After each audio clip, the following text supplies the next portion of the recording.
Welcome to Talking with the Experts. This is where we discuss great ideas to take your business to the next level. How do we know these ideas work?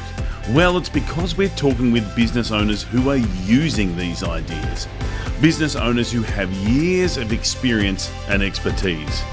All things business by business owners for business owners. And now, here is your host, Rose Davidson. Hi, I'm Rose Davidson from Talking with the Experts.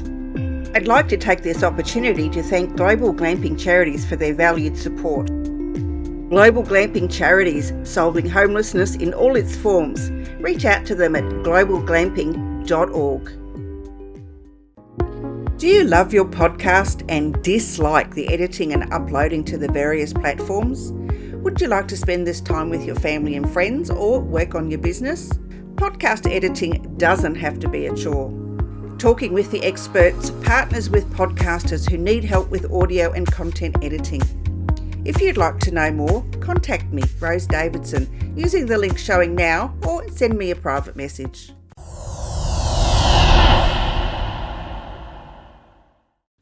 Talking with the Experts. In episode 435, Yuan Deng speaks to us about how we can all get booked out on Instagram when we only have a small audience. Yeah, so we through basically, as I mentioned, like that's basically two, mechanism we need to be really good at. And that's a sure way for you to get clients, regardless of how algorithms change, and that's lead generation and lead conversion.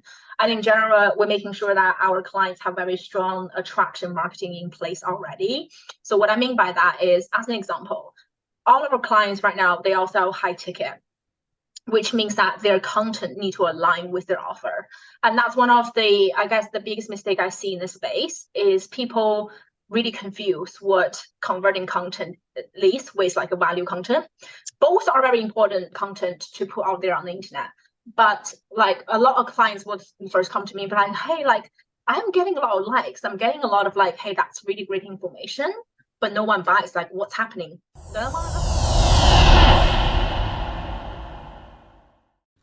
Talking with the Experts.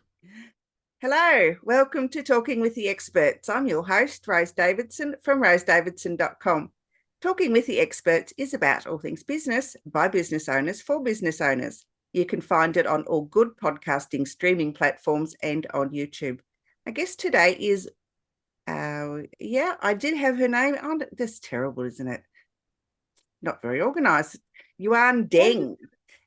She's going to be discussing with us all things Instagram. And Yuan is from the United Kingdom, and her business is called Daily Surprises Media. And her topic today is how to get booked out on Instagram with a small audience. And the things that she is going to discuss with us is about the difference between value content versus converting content. She's going to touch on lead generation and lead conversion. Now, Yuan is an Instagram lead generation and lead conversion agency owner at the Daily Surprise Media. She generates leads and turns leads into sales in Instagram direct messages for coaches and service providers. She has generated over 100 client wins and is featured in Business Insider.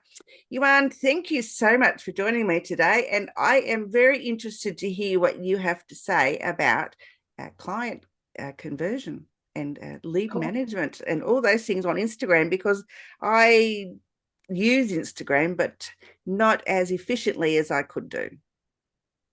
Oh, well, thank you so much for having me, Rose.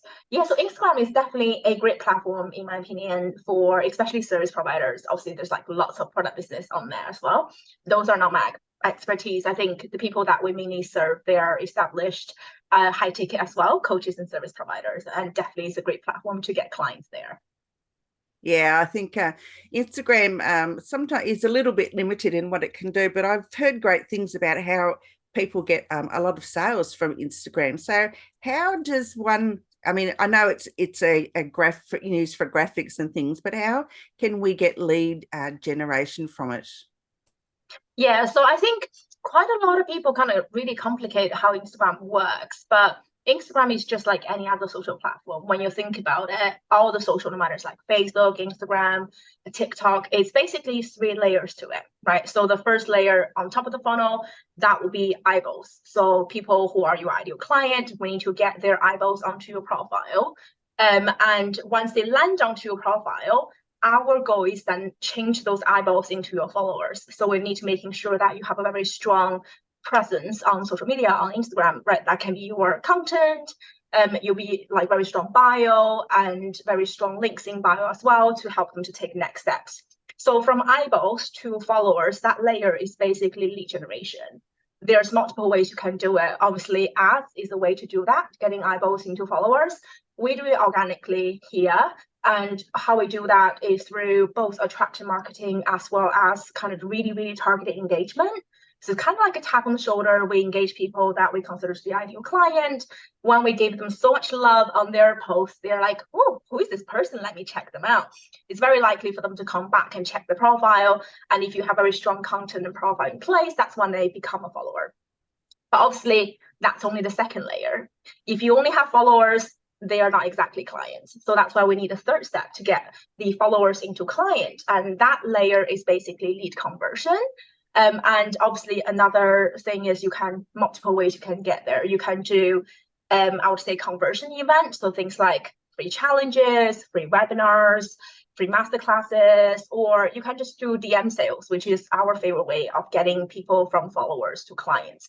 Because a lot of times people just need that extra layer of nudge to really help them to make the decision. So we're not trying to convince people. It's more like give them all the information they need so they feel empowered to make a decision. So that's basically pretty much it funnel-wise for it, no matter Instagram or really any other social platform, is we need to making sure that there's always the lead generation happening and there's lead conversion happening. And when both these mechanisms are happening, like, you know, like really frequently and smooth, like flow very smoothly, you would always have a, you know, like line of people ready to work with you. Yeah, the difference though between Instagram and Facebook, for instance, is that to see the whole blurb that you write after you've uploaded your graphic or photo, you've got to get people to actually click on the photo to get all of the information. So how do we get to do that? I mean, I know that it's got to be, you know, really beautiful and everything, but how do we get people to get past just looking at the photo and giving it a like, to clicking on the photo and reading the information behind it? Yeah, exactly. So I think Instagram has changed a lot in recent years, and I really like that way. I think it's changed for the better. I think like previous years, like ages ago, it's more about like beautiful, perfect photos of somebody like, you know, showing off their amazing lifestyle, and that's how they get people to click.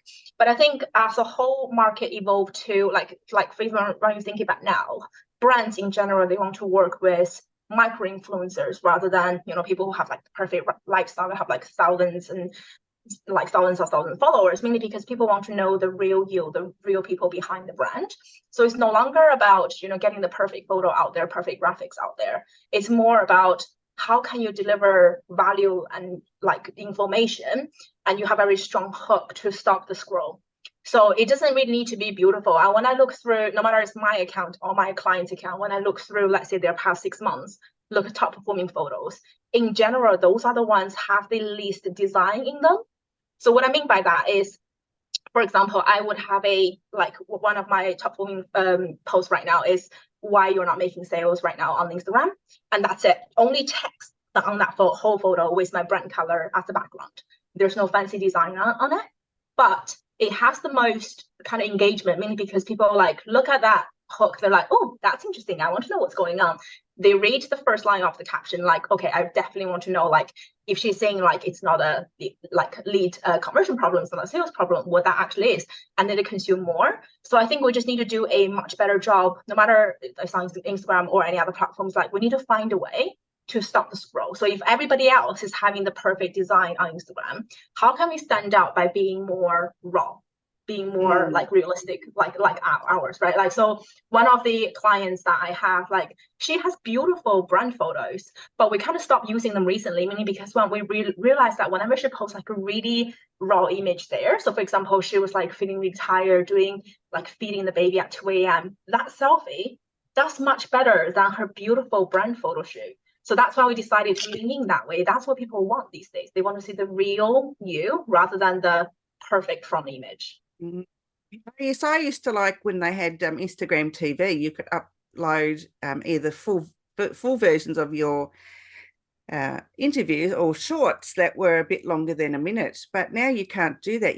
You've only got the option of reels. So that's taken away, I think, from people like me who are podcasters who wanted to get their podcast out there. How do we get the reels into our feed and in front of people's faces? Yeah, so I think you still have the option to do that. Let's say, like, if you prefer long-term format content, you can still, like, say, when we're doing this interview right now, we can also make it live in Instagram. And that's what a lot of people do, especially some of my clients, they also have Facebook groups. They literally do Instagram live and Facebook live at the same time. And after you go live, you can actually still save them to Instagram video. It just kind of show up like a real format, but they still actually have that full content there. So over 30 minutes or 40 minutes content in Instagram. So you can still do it that way. You can still get long-term format content out there. I definitely think that long-term format content is not dead. Like, I know that people are saying that, oh, like, let's go for TikTok is a big thing, YouTube Shorts is a big thing, Reels is a big thing. So let's only focus on short-term content. The challenge with that is short-term content is really amazing to getting eyeballs, but people are not going to convert based on 15 seconds of video of you, No. right? They are very unlikely to convert. They very likely to become a follower, potentially. They're like, oh, this is fun, or, oh, this person knows what they're talking about. But they're not going to be like, okay, let me put money on the service because there's a 15-second video of them. They are more likely to convert if we're, in front of their face for hours at a time, in their ears, hours at a time, no matter it's like podcast or YouTube, whichever like the long-term format is. That's when you convert people with ease through content. So that's the first thing. You can still do that. The second thing is, I would always consider Instagram Reel as kind of top of funnel content. So what I mean by that is, if you remember at the beginning, we talked about getting eyeballs into followers. So that is the layer what Reel can do for you, is we post content out there, is to grab those people's attention. Instagram likely to push us to explore page, all of that is get them into followers. But then in order to get sales from it, we need to making sure that we are following up with them, right? So it can be as easy as like, hey, thank you for, follow me in my world. I'm so curious, like, what made you like found me, or like, how did you find me? What made you stay in my world? Like, have that conversation with people and understand what they're looking for. So a lot of times what can happen is like, I have someone's like, oh yeah, I followed you because, you come up on my suggest feed and I was looking for lead generation. I need support in that. And they would never convert into a client if I don't have that conversation, right? Because I have the conversation and we chat back and forth, relationship there. It's very easy. Yes, when I say like, why don't I hop on a call and see if we're a good fit? And then they convert that way. So I really think Reel is literally a top of funnel content. It's nothing different from single post or carousel. And also, as Instagram announced recently, they're changing the algorithm again to making the single post to be more, I guess, attractive in a way, like for algorithm. So it's no longer like only Reel will give you performance, no, single post as well. Oh, okay, that's interesting. I can never understand the algorithms. They change so often, and you get used to doing one thing and you think that that's all very good, and then they change, and then you've got to get your head around something else. I don't know. Wish they'd just make up their mind what they're going to do. I know what you mean. Yeah, it's hard to say, like, the algorithm is changing all the time. But I think one thing I always think is algorithm is there to making sure that your content is shown to the relevant people. So in a way, it's good because, like, for example, I don't want my content to shown to people who are, like, say, selling product, for example, because I can't support those people. That's not my niche. So algorithm, I know at the end of the day is helping me. But the thing is going to really help algorithm is if I help to train it. So if you do very targeted content with the right keywords in it, you help algorithm to categorize your content correctly. If you do target engagement, always your ideal client, and they respond on your post, Instagram can know, like, okay, these are the type of people who are very interested in your content. Let's push your content to more of similar audience. So at the end of the day, I know that like algorithm is there to support me, no matter how wonky it can get at times. It's kind of like our business, as business owners, it's our job to help to train the algorithm so that it gave us more of what we want. Okay, and that makes a lot of sense. Thank you for sharing that. Because yeah, then I'll have to change all my hashtags now. Yeah. Hashtags definitely not as good as they used to be, but I would say that they still play part of like the keyword game. So I wouldn't give them up completely. Yes, I don't know. It becomes a headache, and this is where people like you come into play, because you take the headache away from all of us. So tell me, how do you? I mean, you've explained a lot about how to do things, how to get conversion, and how to get lead generation. But what specifically does your business help other business owners, service providers do to get this lead generation? Yeah, so we through basically, as I mentioned, like that's basically two, I guess, mechanism we need to be really good at. And that's a sure way for you to get clients, regardless how algorithm change, and that's lead generation and lead conversion. And in general, we're making sure that our clients have very strong attraction marketing in place already. So what I mean by that is, as an example, all of our clients right now, they all sell high ticket, which means that their content need to align with their offer.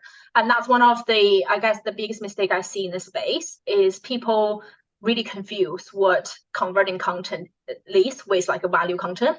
Both are very important content to put out there on the internet. But like a lot of clients would first come to me and be like, hey, like I'm getting a lot of likes. I'm getting a lot of like, hey, that's really great information, but no one buys. Like, what's happening? Then when we look at things, they may sell a coaching package at the end of it as high ticket, or they may sell a done for you service. There's a high touch, high ticket, but their content, everything they talk about is how to content.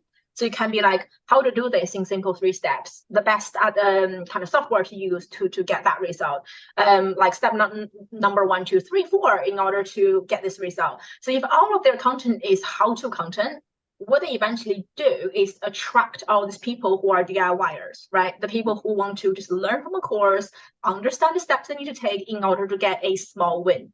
The people who are ready for a high ticket service, they are not going to be interested in like, okay, tell me like all the steps I need to take in order to get a better SEO. They're like, here's my money. I don't care the theory as long as you deliver a result, right? So like these are two very different audiences.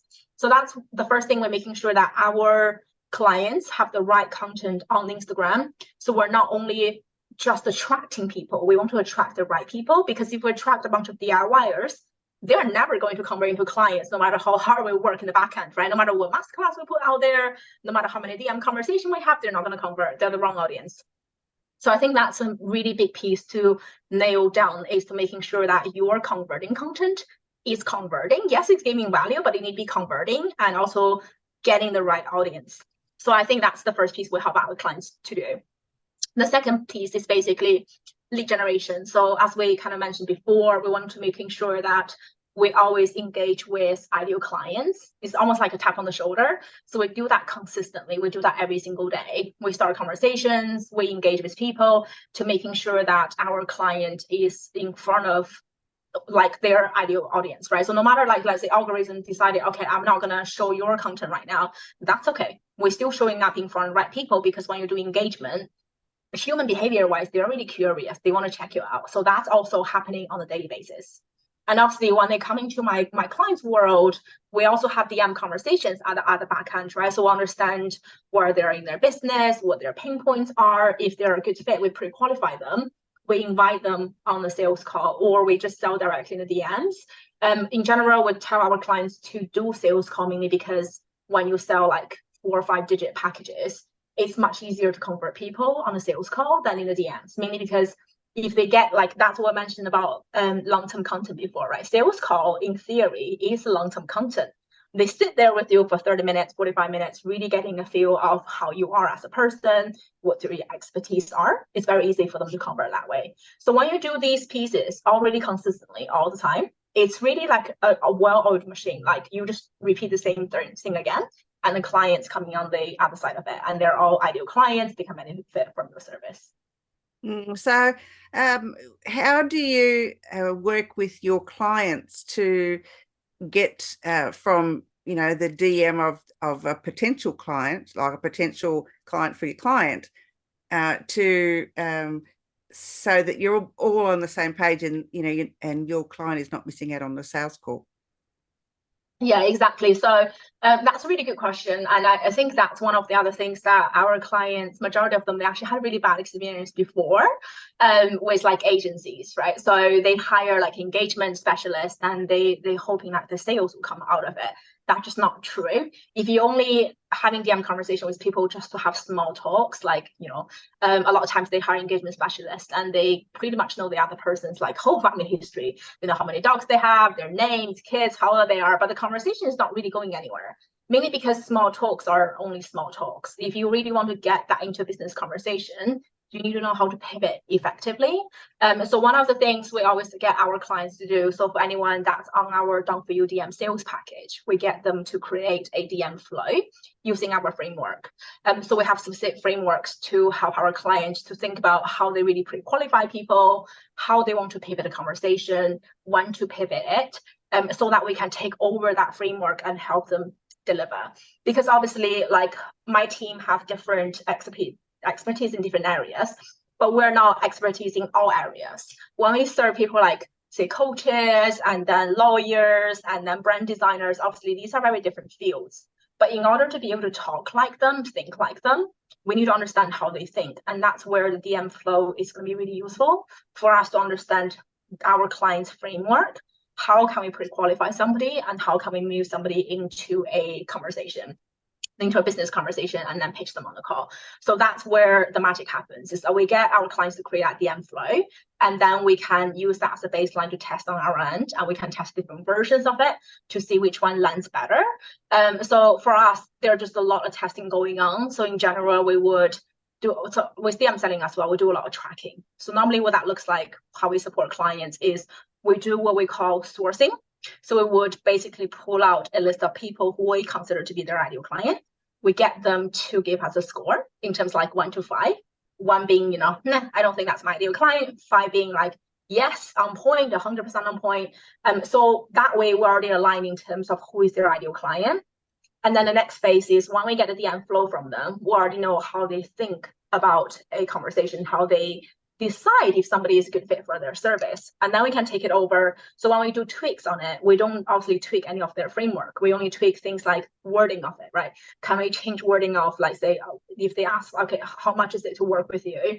Instead of saying, oh, this is how much it costs, we can tweak small things like, okay, the investment for the service is like small tweak like that, right? The investment for the service is this. And we also try to figure out, do we want to tell them a payment plan in like the first go, or do we want to tell them later? So we do a lot of testing on our end to making sure that we have the best conversion out of the DM flow. That's normally I would say like the first month is testing to making sure that DM flow converts as best as possible. And then on the second month, we really look at how many people actually jump on a call with them, how many people actually converted. Out of the people who jump on a call and converted, like, what is commonality between all of these people? What happened really, really interestingly is a lot of clients come to us, they don't really look at data, but data is our strongest thing. Like, we love it. So when we look at the data, what happens a lot of times is the people who actually converted is not necessarily who they consider to be ideal client to begin with. Not like really big difference, but for example, they may vote a person to be like a 3 on the 1 to 5 scale, but like, I'm not too sure, like, they can be a good client, but let's see. But then these people, if like, let's say everybody they rated to be number 3 converted, that's when we need to really dive in and be like, look, these are the people who converts better. What are the similar things between them? Can we focus on better? So normally by the month 3, we already have a very optimized DM flow for their business. We're very laser focused on who converts better. And that just keep running. And that's when they see results really consistent then, because they know their conversion rate really well. They know that when they talk to, let's say, however many people, here's the response rate they can expect, here's the conversion rate they can expect. That's when their business becomes really predictable, rather than like, I just have a client coming, I don't even know how to repeat that process again. Yeah, that sounds like me. I've done the work, but how do I get the repeat? It's like, what you just said, how do I get a conversion to, how do I get like people like that person to buy it? It's hard when you're doing it on your own and you're really unclear about the steps that you need to take in the process. So that's a blessing to have people like your organization to do that for us. Yeah, so yeah, I think that's one of the things that a lot of people's like, how do I like go from small talks to business talks? Like one of the things I think as well, people sometimes overthink. Like that's why it's very important to have like people like us, because when we step into somebody else's business, like as much we care about their business, we're also like an outsider in a way. So we're not like emotionally attached to it, right? Like say if we get a no in a DM, so we're not gonna be like, this is the end of the world. No, we just move on and we see everything as data. Whereas our client, when they were testing their DM flow in their DMs, like, oh my God, this is not working. When they potentially talk to 5 people and one person said no, like that's not data. Like 5 people is not data. We need much bigger than that. So that's why people like us, we come in and we really look at everything in a very analytical way, and we don't let emotions kind of like get in the way. And that's when we see result much faster as well. Yeah, I think that's really that. I think that's the key, is there's no emotion in outsourcing these sorts of tasks, because the person that you're outsourcing to hasn't got an emotional investment in the business. So so you get a no, up to 10 no's, and you think, oh my God, your world's falling apart. So I totally agree with that statement. Yuan, where can people find you if they want to work with your organization? Yeah, we are most active on Instagram. So if you search on Instagram Daily Surprise Media, then they can find us. Cool. And I know you froze for a moment. I thought you disappeared and left me behind. No, I think my internet maybe is not very stable. Hopefully I'm back. You are, yes. Yes. I just saw this great smiling face and I thought, oh, she's gone. Yuan, yeah, Yuan, if you were to give some words of wisdom or encouragement to anyone that was wanting to work with your organization, what would you give? So I would say that Instagram is really simple. Like a lot of people overcomplicate things. And I think like we just need to have that mindset that it gets to work, and for you as well, it gets to be easy. I think a lot of times, like we have lots of clients have bad experience before us, and they are very nervous to try again. They're like, oh, I'm not too sure if this is going to work. I always say it's like, you never, to get a different result, you need to take a different action. I'm not saying like, go work with us tomorrow, right? Like talk to different people, see their options, making sure that they have a very strong social proof, and don't be scared to try again. I mean, it really sucks that, something didn't work out maybe the last time, the time before, but it does not mean it's never going to work out. So I think you just keep going. Yeah. What about first timers, ones that have never outsourced before? What would you encourage them to do? I mean, I know you want to get clientele, I know that, but if they were a first timer and they were looking for someone like you to outsource to, what would you advise? Yeah, so my advice would be actually very different. So for people who are like first timers, I would say definitely focus on building a strong foundation first before outsource. So we actually, one of the things when we look at our numbers, we actually reject majority of the application want to work with us through done for you packages.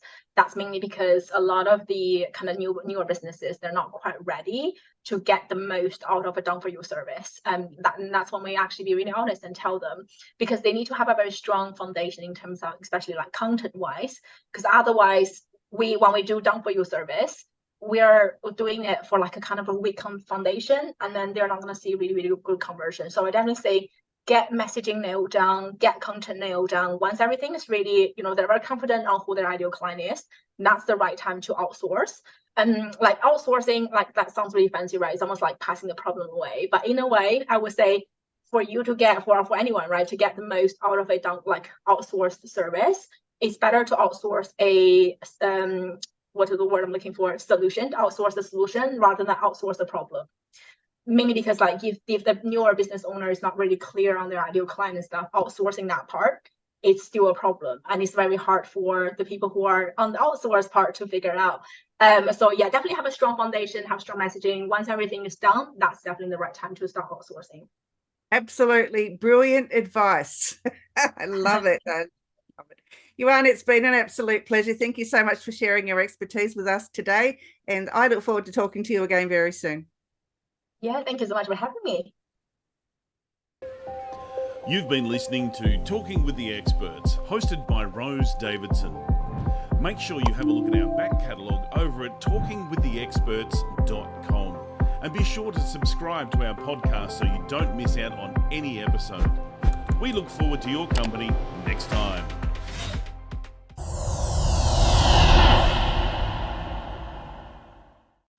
Talking with the experts.